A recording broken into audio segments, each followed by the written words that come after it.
Israel. Berdoa mulai.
dan juga dalam agama. Maka dari itu, bagaimana cara kita untuk menghindari perbuatan zina itu? Yang pertama adalah dengan cara menjaga pandangan.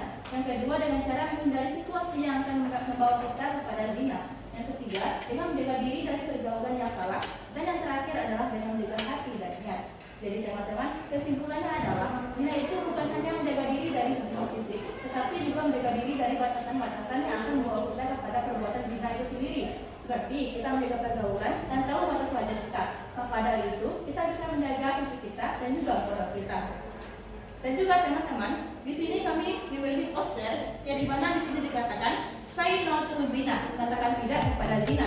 Dan juga Allah juga sudah berfirman dalam surat Al-Isra ayat 32 yang artinya, dan janganlah kamu mendekati zina, karena zina adalah suatu perbuatan yang keji dan juga suatu jalan yang buruk.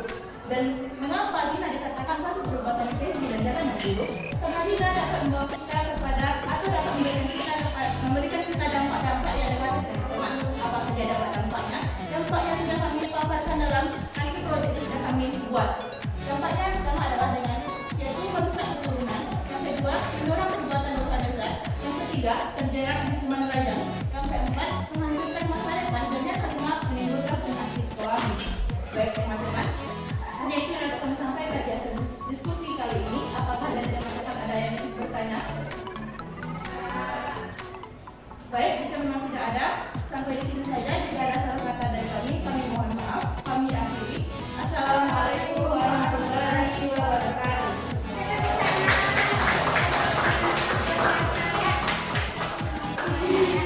Dari hasil diskusi, kelompok tadi yang menemukan beberapa kesimpulan tentang larangan zina. Kemudian ada pula kampanye sosial berupa poster. Dilanjutkan dengan hasil proyek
Said, Hamdallah,